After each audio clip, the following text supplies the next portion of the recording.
Olá, internautas! Iniciamos mais um programa Gestão Executiva. E hoje nós temos um bate-papo sobre um assunto maravilhoso que o nosso convidado, Roberto Araújo, vai nos trazer. Roberto, gratidão, viu? Obrigado. Muito obrigado pela tua presença aqui. É um prazer, Kenji. Tá. Roberto, conta um pouquinho para os nossos internautas onde você nasceu e um pouquinho da sua trajetória profissional, bem resumida, porque 32 anos é muita coisa, e depois nós vamos falar da sua especialidade, tá? Ok. Eu nasci na cidade do interior do Paraná, quase divisa com Santa Catarina, chamada Iporã. Vim para São Paulo com 6 meses, servi aeronáutica, fui bancário, fui da parte de financeira. E aí, quando eu fiquei desempregado, me convidaram para trabalhar na área na área comercial. E com 2 anos eu conheci a parte licitatória e fiquei nessa parte licitatória durante 30 anos. Perfeito.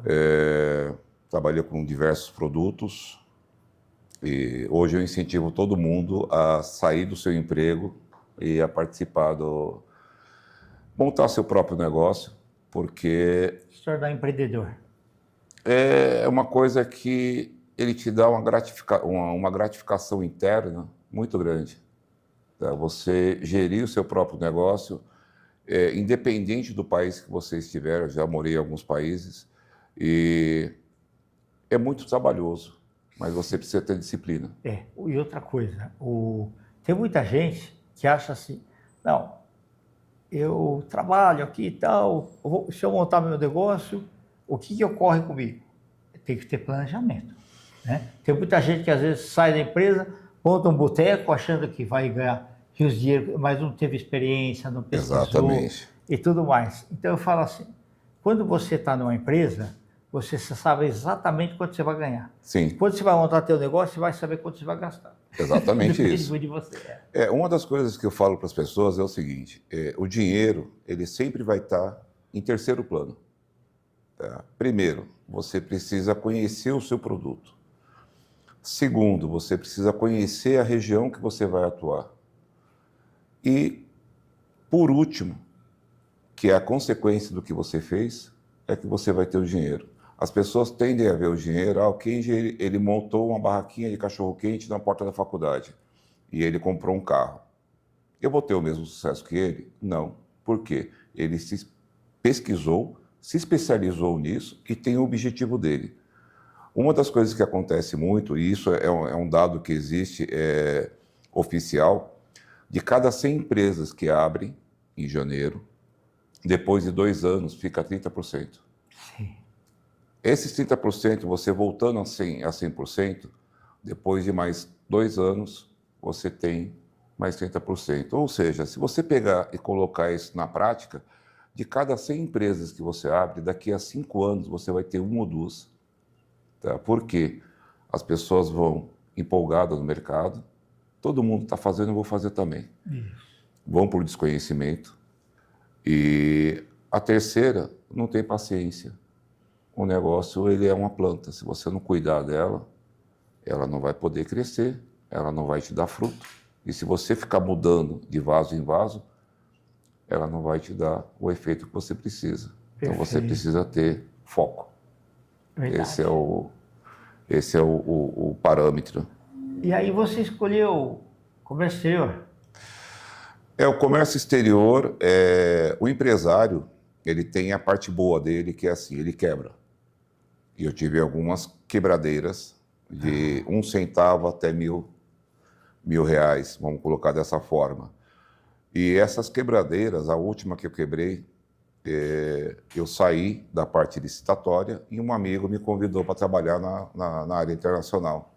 Eu até brinquei com ele, falei, querido, você conheceu vários países, você fala alguns idiomas, eu não tenho essa expertise. Ele me olhou e falou, aprenda. E, resumidamente, o que eu faço hoje? Eu sou um representante comercial do mundo. Então, você tem um produto na Alemanha que você quer vender para a Malásia, eu faço a intermediação. Você tem um produto do Brasil que você quer vender para o Chile, eu faço essa intermediação. Conheci alguns países, porque dentro dessa parte de quebrar, você adquire uma experiência que o empresário que nunca quebrou nunca vai ter. Exatamente. Que é uma coisa difícil de acontecer, mas vai que tem alguém que montou a sua empresa e nunca quebrou, parabéns. E dá um novo olhar, né? E aí o que acontece? Eu já fui parar, por exemplo, na Colômbia para poder fazer uma consultoria para algumas empresas. Eu morei na Venezuela há 4 anos, conheci outros países, sempre trabalhando, mas esse conhecimento que eu aplico é o conhecimento não da parte boa, é uma mínima parte boa. A grande maioria é o que você não deve fazer, que justamente é onde você vai incorrer no risco de você quebrar e falir. Ok, perfeito. E a reinvenção do empreendedor, que eu falo que é uma doença gostosa, porque você tem uma liberdade, essa liberdade tem um preço, você tem um conhecimento que, apesar de ter feito administração e marketing, o empreender, gestar minha empresa, ela me deu um conhecimento que faculdade nenhuma te dá, nem pós-graduação. Exatamente. E isso te auxilia a você não cometer os mesmos erros e você ganha dinheiro falando com pessoas o que elas não devem fazer, fazendo uma consultoria. Interessante, perfeito. O que elas não devem fazer para incorrer no mesmo erro que você teve. E isso é uma coisa que, muitas vezes, a pessoa ela tem aquela empresa familiar e ela acha que aquilo vai ser ad eterno. Sim, E aí, do mesmo jeito dos fundadores.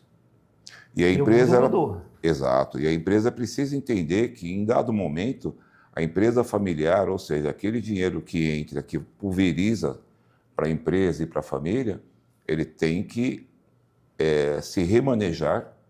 Então você ganha R$10, você vai tirar um para você e os 9 é para a empresa. Se você tirar os 10, a empresa... E a maioria das pessoas quebra por causa disso. Ela ganhou aquilo e vai comprar uma casa na praia em nome próprio. Os motivos que normalmente as pessoas quebram, muitas vezes, é achar que conhece os produtos, e achar que conhece o seu segmento e não se aperfeiçoa nisso.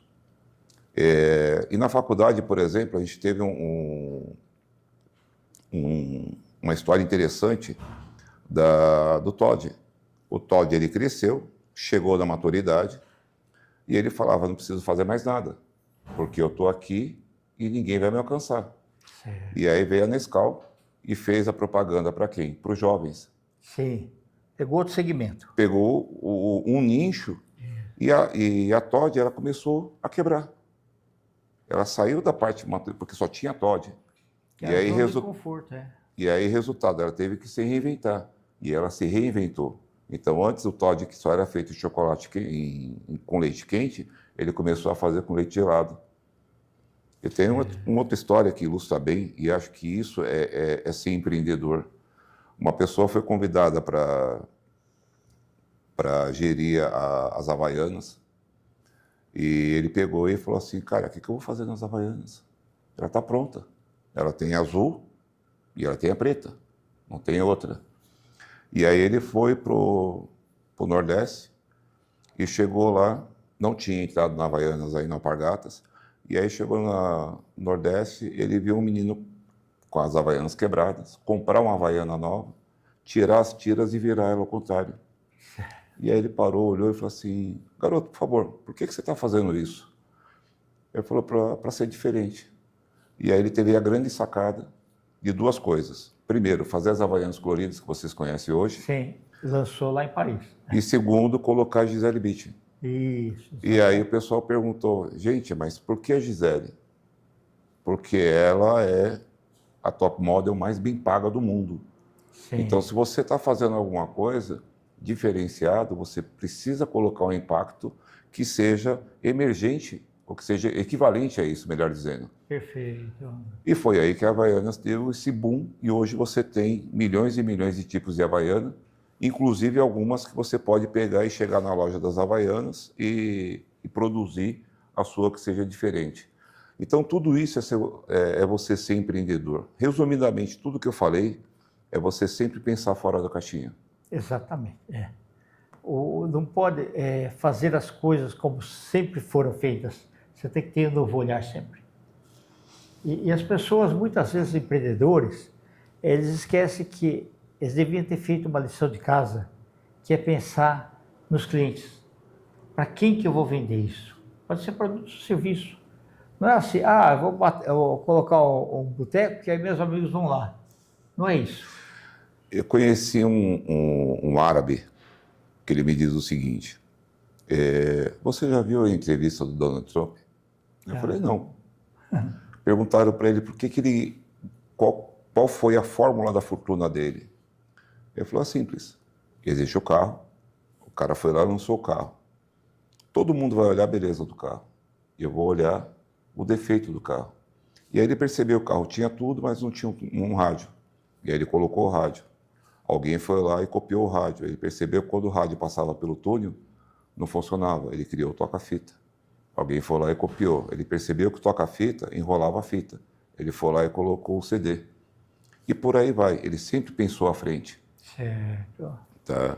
Então, quando você pensa à frente, quando você olha os defeitos, não é para você criticar, mas é para você achar uma solução e suprir isso. No teu bairro não tem uma padaria. Eu vou lá, olho e falo, puxa, a padaria mais próxima fica a 8 quilômetros daqui, a 8 quadras, melhor dizendo.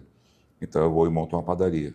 Certo. Então é olhar não só para o seu segmento, ou olhar para a região que você está, ou olhar para o universo, para o Brasil ou fora dele, e ver o que realmente falta. E aí você colocar alguma coisa criar alguma coisa para essa lacuna. E aí você ganha dinheiro. Perfeito. Como consequência.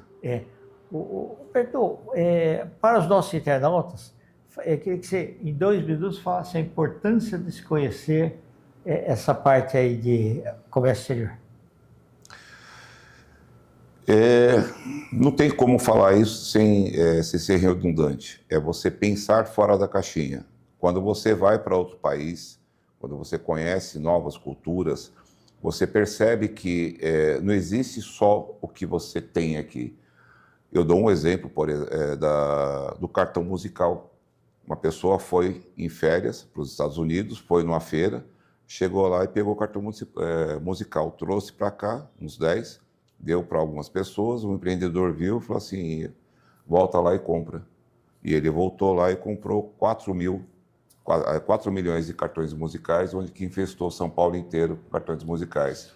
Então, esse é um grande motivo de você pegar e conhecer novas culturas e você conhecer novos segmentos lá fora.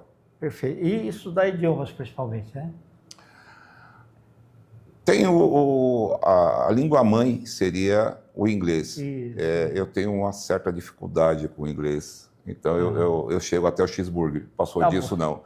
Agora, o espanhol, não. O espanhol eu falo bem e foi por livre e espontânea pressão. Eu fui para alguns países e eu percebi que não adiantava ler. E aí eu comecei a chegar para todas as pessoas que estavam à minha volta e falar, me ajuda na pronúncia e me ajuda nas palavras. Em 15 dias eu estava falando espanhol fluente. Parabéns. Você pode deixar tuas redes sociais, Instagram e tudo mais? Vamos lá. Facebook é Roberto Flyng, FLYNG. E Instagram é o mesmo nome. Então é só procurar lá e qualquer pergunta a gente estará solícito a dar uma boa resposta. Perfeito. Gratidão. E gratidão a mim. Obrigado. Internautas, com os agradecimentos a esse fantástico profissional Roberto, nós finalizamos mais uma Gestão Executiva. Grande abraço e até a próxima.